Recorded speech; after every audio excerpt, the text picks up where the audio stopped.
Kita akan belajar firman Tuhan pada malam hari ini.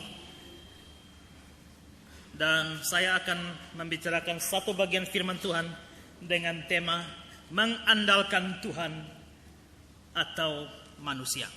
Dan bacaan kita terambil dari kitab Yeremia pasal yang ke-17 ayat yang ke-5 hingga ayat yang ke-8. Mari kita sama-sama baca. Yeremia 17 ayat 5 hingga ayat yang ke-8. 2, 3. Beginilah firman Tuhan, terkutuklah orang yang mengandalkan manusia, yang mengandalkan kekuatannya sendiri, dan yang hatinya menjauh daripada Tuhan. Ia akan seperti semak bulus di padang belantara. Ia tidak akan mengalami datangnya keadaan baik. Ia akan tinggal di tanah angus di padang gurun, di negeri padang asin yang tidak berpenduduk. Diberkatilah orang yang mengandalkan Tuhan, yang menaruh harapannya pada Tuhan. Ia akan seperti pohon yang ditanam di tepi air, yang merambatkan akar-akarnya ke tepi batang air, dan yang tidak mengalami datangnya panas terik, yang daunnya tetap hijau, yang tidak khawatir dalam tahun kering, dan yang tidak berhenti menghasilkan buah. Saudara-saudara yang terkasih, kitab Yeremia yang baru saja kita baca pasal 17 ayat yang ke-5 hingga ayat yang ke-8 ini mengungkapkan adanya dua macam kepercayaan.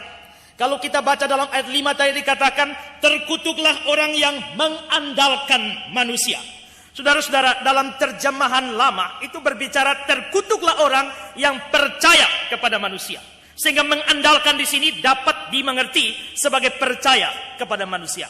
Lalu saudara-saudara, di dalam ayat yang ke-7, diberkatilah orang yang mengandalkan Tuhan. Mengandalkan di sini, di dalam terjemahan yang lain, diberkatilah orang yang percaya kepada Tuhan. Jadi saudara-saudara, Yeremia 17 ayat yang ke-5 sampai ayat yang ke-8 ini mengungkapkan dua macam kepercayaan. Kepercayaan yang pertama adalah percaya kepada manusia, atau percaya kepada kekuatan diri sendiri. Sedangkan yang kedua itu adalah percaya kepada Tuhan. Ayat 5 dan ayat 6 berbicara tentang kepercayaan kepada manusia atau diri sendiri. Sedangkan ayat yang ke-8 yang sudah kita baca berbicara tentang percaya kepada Tuhan. Dan saudara-saudara, kedua kepercayaan ini digambarkan sangat kontras. Yang percaya kepada manusia dikutuk, sedangkan yang percaya kepada Tuhan diberkati. Terkutuklah orang yang mengandalkan manusia. Ayat 7, diberkatilah orang yang mengandalkan Tuhan. Jadi yang satu dikutuk, yang lain diberkati. Yang satu percaya kepada manusia atau diri sendiri, yang satu percaya kepada Tuhan. Dan penggambaran juga diberikan untuk dua macam kepercayaan ini. Saudara-saudara, bagi yang percaya kepada manusia atau yang percaya kepada kekuatan diri sendiri, digambarkan seperti semak bulus di padang belantara. Semak bulus di padang belantara dideskripsikan sebagai berikut. Yang tidak mengalami datangnya keadaan baik. Berarti sama sekali buruk, tidak ada yang baik yang bisa diperoleh dari sana. Akan tinggal di tanah angus di padang gurun. Tanah angus ini apa? Ya, tanah yang hangus. Maksudnya semua yang baik dari tanah itu sudah tidak ada lagi. Di negeri padang asin. Maksudnya apa negeri padang asin? Negeri padang asin itu artinya tanah itu mengandung kadar garam, sehingga tidak memungkinkan satu tumbuh-tumbuhan itu bisa hidup dengan baik di sana. Jadi orang yang percaya kepada manusia digambarkan seperti semak bulus di padang belantara. Tidak ada yang baik di sana, tidak bisa ada pertumbuhan yang normal di sana. Karena tanahnya memang jelek. Itu yang digambarkan. Tetapi orang yang percaya kepada Tuhan, itu digambarkan seperti pohon yang ditanam di tepi aliran air. Pohon yang ditanam di tepi aliran air. Lalu dideskripsikan, yang merambatkan akar-akarnya ke tepi batang air. Dia dekat dengan aliran air. Jadi dia selalu mengarahkan akar-akarnya, mengambil semua yang baik. Mengambil semua kehidupan dari sumber air itu. Tidak mengalami datangnya panas terik. Saudara-saudara, rasanya aneh kalau pohon tidak mengalami panas terik ya. Ini terjemahan Lai yang baru memang agak tidak pas ya. Kalau terjemahan yang lama ya, terjemahan yang lama itu lebih kuat. Bukan berarti tidak datang panustrik, tapi dia tidak terpengaruh oleh panustrik. Itu maksud dari terjemahan lama. Daunnya tetap hijau, tetap segar, tidak khawatir dalam tahun kering. Ketika semua pohon mati, semua tumbuhan mati, dia tetap hidup. Lalu deskripsi terakhir, tidak berhenti menghasilkan buah. Jadi saudara-saudara, ini dua gambaran. Satu, orang yang mengandalkan diri sendiri, mengandalkan manusia, digambarkan dengan keadaan yang sangat buruk. Yang satu, orang yang mengandalkan Tuhan, digambarkan dengan sangat-sangat baik. Nah, saudara-saudara yang terkasih, berarti ada dua macam kepercayaan. Percaya kepada manusia, percaya kepada Allah. Pertanyaan bagi kita masuk grup yang mana? Kita tergolong kepada orang yang percaya kepada manusia, atau bersandar pada kekuatan diri sendiri, ataukah bersandar atau percaya kepada Allah. Dan saudara-saudara, saya akan menyampaikan firman Tuhan dengan singkat malam hari ini, dan kita akan melihat lebih detail tentang dua kepercayaan ini. Saya balik urut-urutannya. Pertama, saya akan bahas tentang orang yang percaya atau mengandalkan Tuhan. Saudara-saudara, orang yang percaya dan mengandalkan Tuhan, tadi dikatakan yang percaya dan mengandalkan Tuhan ini orangnya diberkati. Diberkatilah orang yang mengandalkan Tuhan. Berarti orang yang mengandalkan Tuhan, janji Tuhan, dia akan diberkati. Saya secara cepat akan menunjukkan pada saudara bahwa ada contoh-contoh yang terlampau banyak dalam kitab suci, menunjukkan orang yang takut akan Tuhan, orang yang mengandalkan Tuhan, orang yang percaya kepada Tuhan, hidupnya sungguh-sungguh diberkati. Contoh yang pertama itu adalah pribadi Yusuf yang dibicarakan di dalam kitab Kejadian pasal yang ke-37 sampai dengan pasal 40-an. Nah, bahwa Yusuf ini adalah orang yang diberkati nampak lewat banyak kitab suci. Di dalam Kejadian 39 ayat 2. Tetapi Tuhan menyertai Yusuf sehingga ia menjadi seorang yang selalu berhasil dalam pekerjaannya. Tuhan menyertai dia. Dia buat apa? Berhasil. Itu ayat 2. Kejadian 39 ayat 3. Yusuf disertai Tuhan. Dan bahwa Tuhan membuat berhasil segala sesuatu yang dikerjakannya. Tuhan buat dia berhasil. Segala yang dikerjakannya berhasil. Kejadian 39 ayat 5. Tuhan memberkati rumah orang Mesir itu. Maksudnya si Potifar. Tuhan memberkati rumah orang Mesir itu karena siapa? Karena Yusuf. Jadi saudara-saudara, saking begitu hebatnya berkat yang dia terima, bukan hanya karena dirinya, tapi karena dia tinggal di rumah orang kafir itu, berkat dari Tuhan itu karena untuk Yusuf, efeknya juga kena kepada orang yang tidak percaya kepada Tuhan. Lalu, Kejadian 39 ayat yang ke-23. Tuhan menyertai dia di sini adalah Yusuf. Dan apa yang dikerjakannya dibuat Tuhan berhasil. Jadi saudara-saudara, kita bisa lihat Yusuf ini adalah orang yang sepanjang hidupnya, hari-hari hidupnya, selalu dengan keberhasilan, selalu dengan kesuksesan, selalu dengan berkat. Saudara-saudara, tetapi apa kunci keberhasilan Yusuf? Kunci keberhasilannya cuma satu. Seperti saya katakan tadi, dalam konteks pembahasan saya ini, kunci keberhasilannya adalah dia mengandalkan Tuhan di dalam hidupnya. Dari mana kita tahu dia mengandalkan Tuhan? Banyak fakta kita tahu dia mengandalkan Tuhan. Dia mengandalkan Tuhan sejak dari rumah bapaknya sampai jadi Perdana Menteri di Mesir.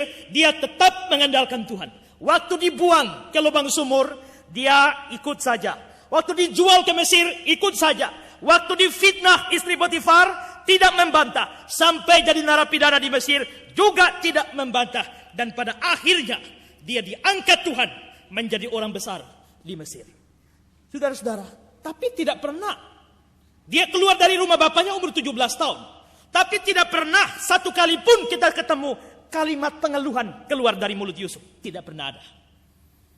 Saudara-saudara, bahkan Alkitab mendeskripsikan dia orang yang selalu disertai Tuhan. Dia selalu mengandalkan Tuhan. Saudara-saudara, dulu waktu saya kuliah di Malang, ada dosen misionaris yang dari Korea. Terus dia tidak tahu bahasa Indonesia. Bahasa Indonesianya jatuh bangun. Lalu dia seringkali mengajar kami. Dan saudara-saudara, dia mengajar itu harus bergantung istrinya. Karena istrinya lebih bisa berbahasa Indonesia daripada dia. Dan dia pernah mengajar kami, karena dia tahu di Indonesia, kalau ada seorang perempuan perutnya gendut, itu artinya lagi hamil. Jadi dia mengajar di kelas kami. Dia mau bilang, dia mau jelaskan, waktu saya dikandung ibu saya, dalam kandungan ibu saya, tapi dia tidak mengerti, dia tahu saja yang gendut itu pasti hamil kalau ada anak di dalamnya. Lalu dia bilang begini, waktu saya dihamili ibu saya, ya, kami semua tertawa. Kok dihamili? Karena kami semua tertawa, dia merasa salah. Dia ganti, oh maaf saudara-saudara, waktu saya menghamili ibu saya. Ya, nah, dia terbatas sekali dalam bahasa, tapi orangnya tidak gampang putus asa. Dia berjuang sedemikian rupa supaya apa yang diajarkan itu bisa masuk dalam pikiran kami. Lalu saudara-saudara, satu kali dia berkhotbah. Entah saya sudah berapa banyak selama 5 tahun lebih sekolah di sana, dan setiap hari kebaktian, setiap hari dengar khotbah, entah sudah berapa banyak khotbah yang didengarkan. Saya hampir lupa semua. Tapi yang khotbahnya dia itu tidak saya lupakan. Kenapa? Karena satu hari dia naik di mimbar seperti ini, dia bawa tangga untuk naik temboknya. Dia bawa ke depan, dia bawa permen karet, dia bawa tali rafia. Terus, apa yang terjadi? Dia mulai baca kitab Kejadian tentang cerita Yusuf. Lalu di rumah Potifar, di rumah bapaknya, dia mimpi yang besar sekali. Dia mimpi bahwa berkas-berkas gandum dari saudara-saudaranya sujud menyembah kepada berkas gandumnya. Lalu dia mimpi matahari, bulan, 11 bintang sujud menyembah. Lalu dia mulai, nah ini mimpinya besar. Ini tinggi sekali. Dia pasang tangga, dia naik di tembok ini, bawa permen karet sama tali rafia. Dia taruh tali rafia di sana, keluarkan permen karet dari mulutnya, dia lem di sana. Tinggi kan? Mimpinya tinggi, besar sekali. Setelah itu, dibenci saudara-saudara, dibuang ke lubang sumur. Berarti mimpinya tinggi, ada penurunan. Terus dia naik tangga lagi. Dia tarik ini tali rafia yang tadi di ujung sana. Dia tarik di sini, turun, terus dia lem dengan permen karet. Setelah itu, dia bilang, setelah dibuang ke lubang sumur, dijual ke Mesir. Dijual ke Mesir berarti turun lagi. Dia tarik tali rafia lagi, lem lagi. Setelah dijual dia Mesir, jadi budak di rumah orang Mesir. Turun lagi. Dia tarik lagi rafia, tempel lagi di sana. Setelah itu difitnah istri Potifar, jadi narapidana, turun lagi. Lalu dia tarik, turun rafianya, lem lagi. Terus dia bilang, lihat, mimpinya tinggi, kenyataannya merayap. Mimpinya begitu luar biasa, fakta hidup, kenyataan hidup yang dia alami ternyata merosot sekali. Tapi setelah itu dia berkata bahwa tiba-tiba sesuatu terjadi di penjara. Lalu akhirnya mengantar dia bertemu dengan Firaun. Akhirnya menjadi Perdana Menteri. Menjadi Perdana Menteri orang nomor 2 setelah Firaun. Lalu dia mulai tarik tali rafia yang dari bawah ini. Dia naik tangga. Dia taruh sejajar dengan mimpi tadi. Lalu dia bilang, nah sekarang lihat. Mimpinya tinggi. Hasilnya tinggi. Jalan untuk mencapai mimpi dengan menurun. Maka semakin orang, pesan dia, semakin orang ke bawah, kemungkinan untuk tinggi itu lebih besar. Coba bola pingpong. Dia keluarkan bola pingpong dari sakunya. Dia lepaskan bola pingpongnya. Klik. Lompatnya segini. Tapi dia pegang bola pingpong, dia banting sekeras-keras. Tak! Tiba-tiba bola pingpongnya setinggi. Kenapa bola pingpongnya bisa melenting tinggi? Karena dibanting dengan sangat keras. Banyak anak Tuhan maunya yang lembut-lembut saja. Karena itu naiknya pelan-pelan. Maka berbahagialah anak Tuhan yang siap dibanting-banting sekuat-kuatnya. Maka dia akan lebih tinggi. Saudara-saudara, itu realita yang dihadapi oleh Yusuf. Tapi tidak ada pengeluhan. Ini menunjukkan bahwa dia sungguh-sungguh mengandalkan Tuhan. Dan salah satu bukti yang eksplisit bagaimana dia mengandalkan Tuhan. Ketika di penjara, datanglah juru minum, juru roti, mimpi. Mimpi yang menakutkan, lalu akhirnya dia mau menafsirkan mimpi dari juru minum dan juru roti. Waktu dia mau tafsir mimpi, dia yang tafsir mimpinya. Tapi dia bilang apa? Kejadian 40 ayat 8. Kejadian pasal 40 ayat 8 berkata, jawab mereka. Mereka ini juru minum juru roti. Ya. Jawab mereka kepadanya, kami bermimpi. Tapi tidak ada orang yang dapat mengartikannya.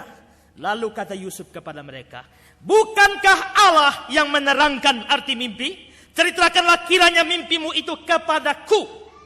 Dia yang mengartikan mimpi. Tapi tidak bilang, bukankah saya bisa mengartikan mimpi? Tidak. Bukankah Allah? Berarti dia yang tafsir mimpi. Tapi dia tunjuknya bukan pada diri, tapi kepada Allah. Lalu, pada kasus Firaun, ketika Firaun bermimpi, dia harus menafsir mimpi Firaun lagi. Bagaimana kalimat dia ketika mau menafsir mimpi Firaun? Kejadian 41 ayat yang ke-16. Yusuf menyahut Firaun, bukan sekali-kali aku, melainkan Allah juga yang akan memberikan kesejahteraan kepada tuanku Firaun. Bukan aku, melainkan Allah. Saudara-saudara, fakta ini menunjukkan bahwa dia memang berusaha, bekerja, tapi Allah selalu menjadi andalan dia. Allah selalu menjadi sandaran dia. Allah yang selalu dia percaya dalam sepanjang hidupnya. Sampai akhirnya, kalau kita membaca di kitab suci, dia selalu diberkati Tuhan. Apa yang dia buat Tuhan berhasil. Maka kita mengerti, ini sebagai dampak dari kepercayaan yang sungguh-sungguh kepada Tuhan. Karena dia mengandalkan Tuhan di dalam hidupnya. Ini contoh pertama dalam kitab suci. Orang yang mengandalkan Tuhan diberkati. Contoh kedua, itu Daud. Saudara-saudara, Daud pernah menyatakan satu doa. Dan doa ini didasarkan pada janji Allah. Dan apa janji Allah itu? 2 Samuel pasal yang ke-7 ayat yang ke-29. Kiranya engkau sekarang berkenan memberkati keluarga hambamu ini, supaya tetap ada di hadapanmu untuk selama-lamanya. Sebab ya Tuhan Allah, engkau sendirilah yang berfirman. Dan oleh karena berkat-Mu, keluarga hambamu ini diberkati untuk selama-lamanya. Berarti saudara-saudara, Daud memang berdoa supaya keluarganya diberkati. Tapi doa ini didasarkan atas firman Tuhan. Itulah sebabnya dia berkata, engkau sendiri yang berfirman. Berarti ini firman Allah. Allah berjanji kepada Daud bahwa dia akan memberkati Daud dan keturunannya selama-lamanya. Saudara-saudara, Daud adalah gambaran orang yang diberkati oleh Tuhan. Apa kuncinya? Apa rahasianya sehingga dia berhasil? Sama dengan Yusuf, mengandalkan Tuhan. Saya ingin mengungkapkan kira-kira ada 2 fakta. Bagaimana kita tahu bahwa Daud mengandalkan Tuhan. Saudara-saudara, fakta pertama yang sangat menonjol, waktu perang lawan Filistin. Ketika Goliat berdiri dan menantang semua orang Israel. Siapa yang maju perang? 1 lawan 1. Tidak ada satu orang Israel pun maju. Saul pun, raja saat itu, tidak berani. Lalu saudara-saudara, majulah Daud. Bagaimana kisahnya? Mari lihat ayat-ayat berikut. Mulai dari 1 Samuel 17 ayat 43. Orang Filistin itu berkata kepada Daud, ini mau perang. Karena Daud mau maju perang, pergi ambil batu di kali. Ya, dengan ali-alinya. Maju menghadap Goliat. Goliat berkata apa? Anjingkah aku? Maka engkau mendatangi aku dengan tongkat. Lalu demi para allahnya orang Filistin itu mengutuki Daud. Pula orang Filistin itu berkata kepada Daud, hadapilah aku, maka aku akan memberikan dagingmu kepada burung-burung di udara dan kepada binatang-binatang di padang. Apa jawab Daud? Ayat 45. Tetapi Daud berkata kepada orang Filistin itu, engkau mendatangi aku dengan pedang dan tombak dan lembing. Tetapi aku mendatangi engkau dengan nama Tuhan semesta alam. Yahweh semesta alam. Kalau saudara baca dalam perjanjian lama, kata Tuhan itu ada 2. T besar, U-H-A-N-nya kecil. Dan kata kedua adalah T-U-H-A-N besar. Kalau T-U-H-A-N besar ini terjemahan dari bahasa Ibrani. Y-H-W-H. Jadi itu adalah Yahweh. Aku mendatangi engkau dengan nama Yahweh semesta alam. Allah segala barisan Israel yang kau tantang. Goliat datang dengan tombak, pedang, lembing. Saya datang hanya membawa nama Tuhan saja. Ayat 56. Daud melanjutkan kalimatnya. Hari ini juga Tuhan akan menyerahkan engkau ke dalam tanganku, dan aku akan mengalahkan engkau dan memenggal kepalamu dari tubuhmu. Hari ini juga aku akan memberikan mayatmu dan mayat tentara orang Filistin kepada burung-burung di udara dan kepada binatang-binatang liar, supaya seluruh bumi tahu bahwa Israel mempunyai Allah. Ayat 47. Dan supaya segenap jemaat itu tahu bahwa Tuhan menyelamatkan. Dia yang perang lawan Goliat. Tapi dia berkata, Tuhan menyelamatkan. Bukan dengan pedang, bukan dengan lembing. Sebab di tangan Tuhanlah pertempuran. Dan ia pun menyerahkan kamu ke dalam tangan kami. Dia yang maju perang. Tapi dia percaya, dia tidak maju untuk dirinya sendiri. Tapi untuk Israel. Dan Allah yang dia andalkan. Allah yang dia taruh di depan. Maka saudara-saudara, ini gambaran bahwa Daud juga adalah orang yang mengandalkan Tuhan. Dan fakta yang lain yang bisa kita lihat bahwa dia mengandalkan Tuhan nampak dari Mazmur yang dia tulis. Yang tadi kita sudah baca. Mazmur terkenal, Mazmur 23. Tuhan itu gembalaku yang baik, takkan kekurangan aku.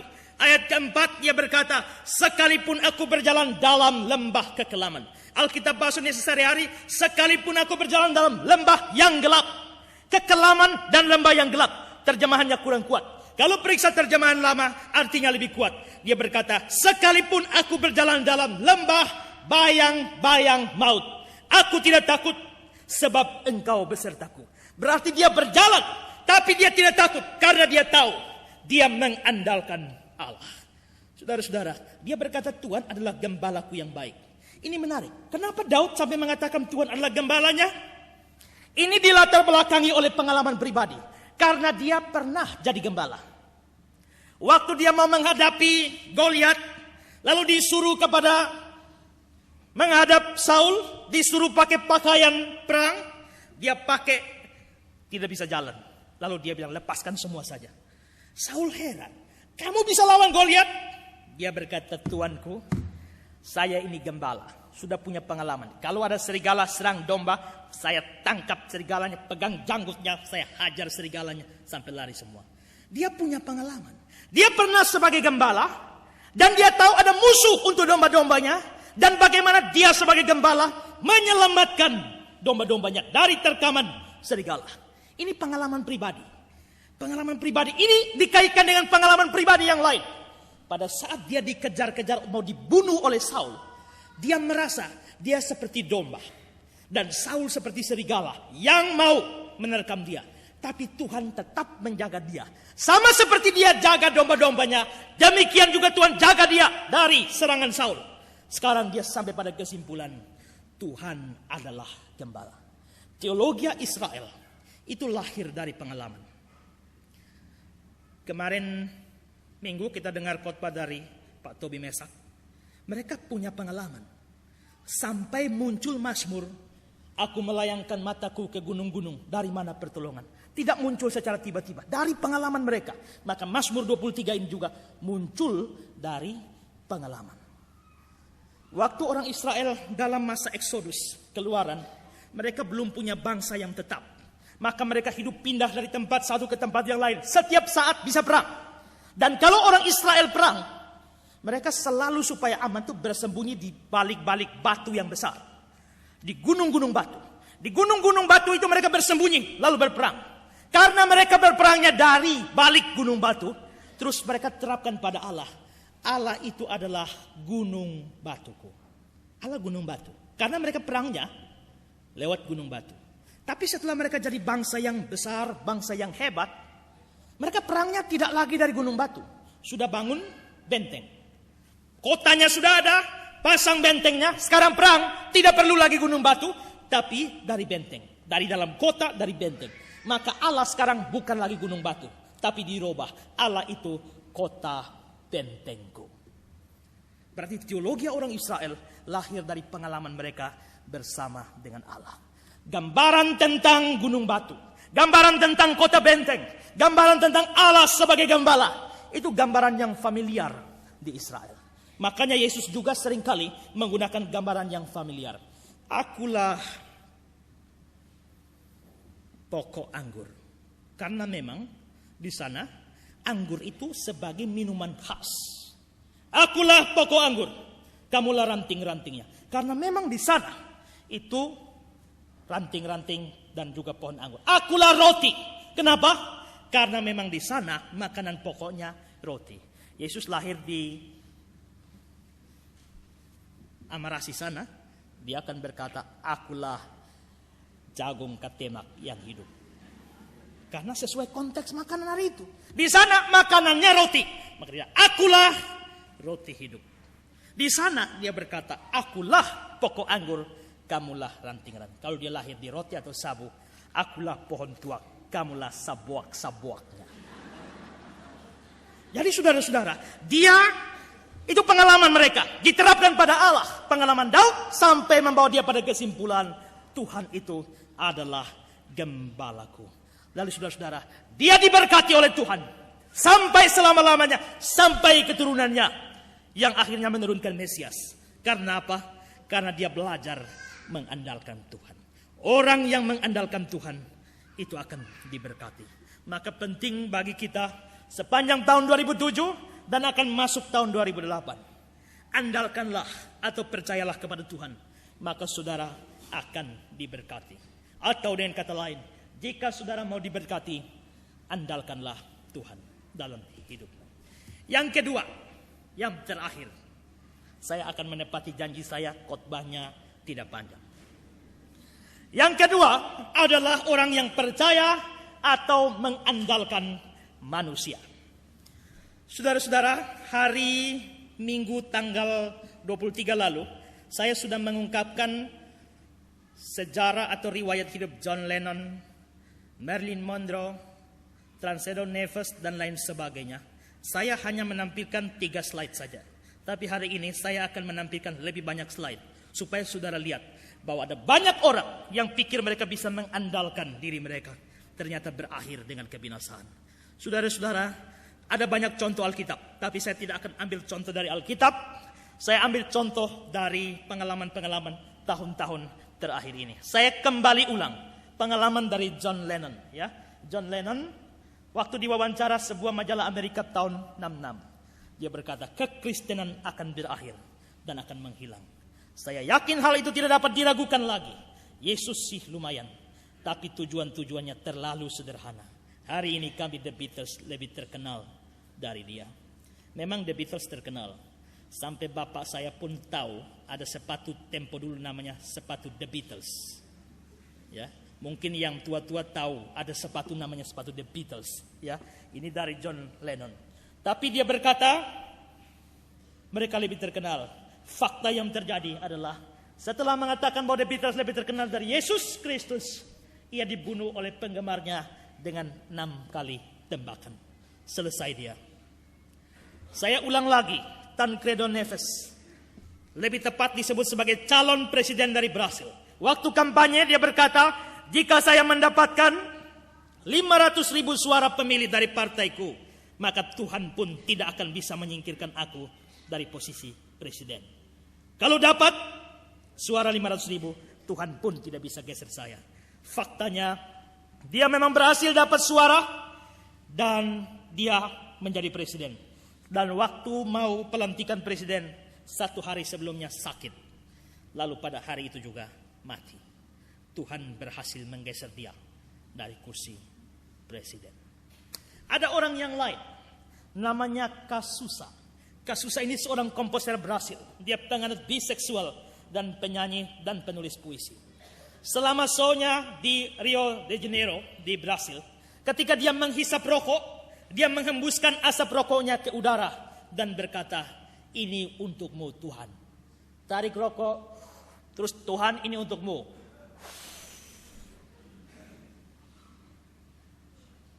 Orang kurang ajar sekali ya. Apa yang terjadi dengan dia? Faktanya adalah dia meninggal dalam keadaan yang sangat mengerikan karena AIDS pada usia 32 tahun. Hidupnya selesai. Berikut pengalaman yang sangat menarik dari orang yang membuat kapal Titanic. Saudara-saudara, waktu kapal Titanic selesai dibuat, kapal yang sangat mewah, sebelum berlayar untuk pertama kali, ada seorang reporter yang mulai mewawancara orang yang membuat kapal Titanic. Dan reporternya bertanya kepada dia, amankah kapal Titanic tersebut?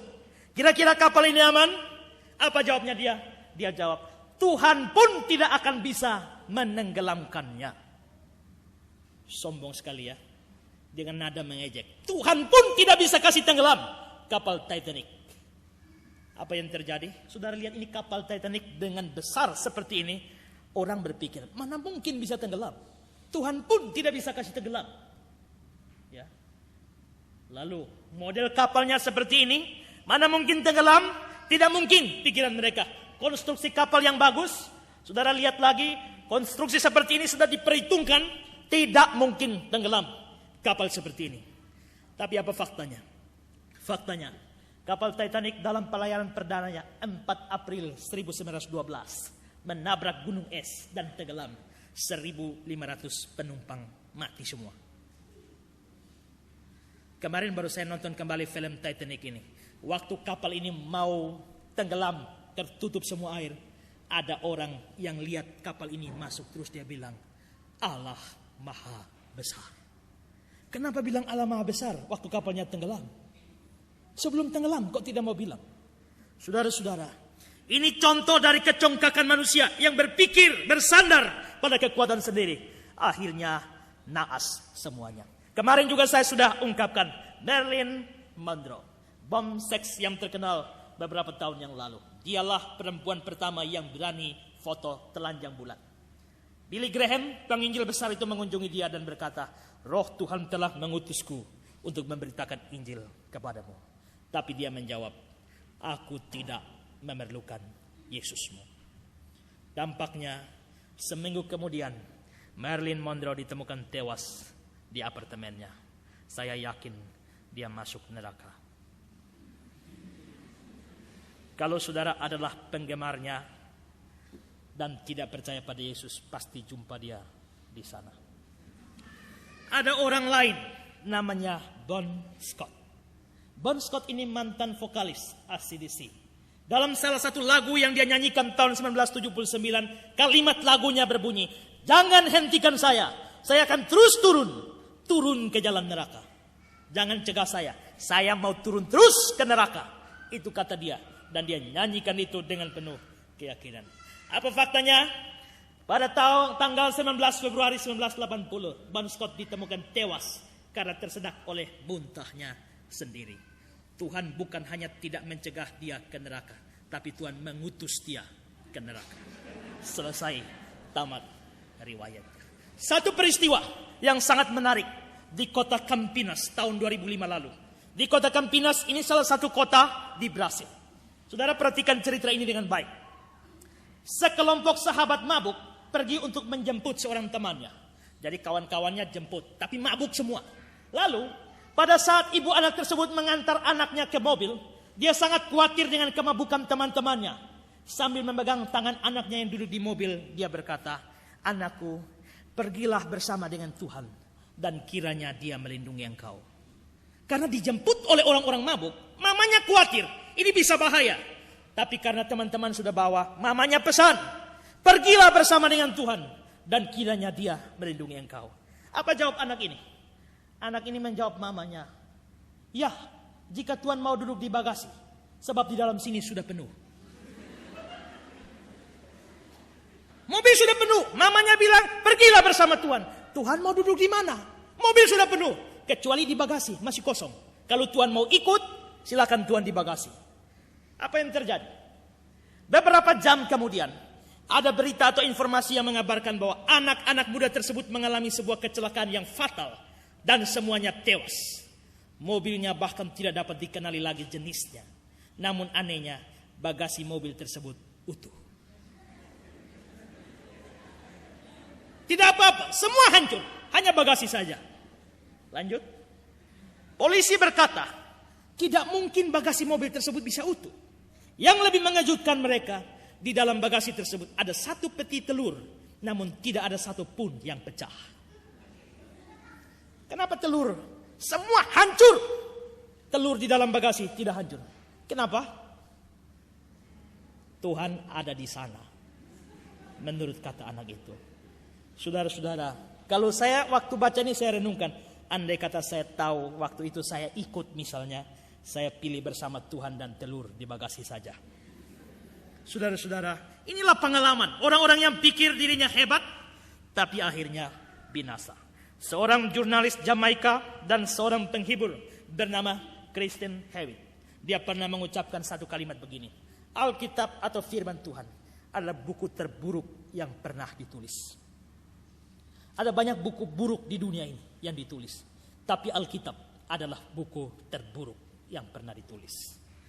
Apa yang terjadi dengan dia? Juni tahun 2006, dia ditemukan tewas, terbakar di motornya, dan tidak dapat dikenali lagi.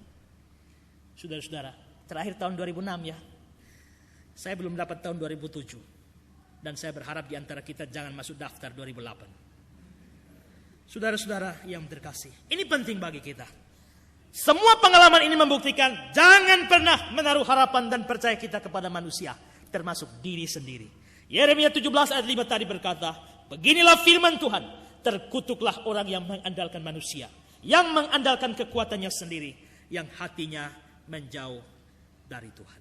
Saudara, beberapa jam lagi kita akan meninggalkan tahun 2007 dan masuk tahun 2008. Renungkan baik-baik. Apakah sepanjang hidup saudara tahun 2007, saudara sementara mengandalkan Tuhan atau mengandalkan kekuatan manusia dan diri sendiri? Dan kita akan masuk tahun 2008 yang penuh dengan rahasia. Kita bahkan tidak pernah tahu apa yang terjadi 1 menit di depan kita. Maukah kita berkomitmen sepanjang tahun 2008 hidup bersandar pada Tuhan, mengandalkan kekuatan Tuhan? Terkutuklah orang yang mengandalkan kekuatan manusia, dan diberkatilah orang yang mengandalkan Tuhan. Selamat Tahun Baru 2008.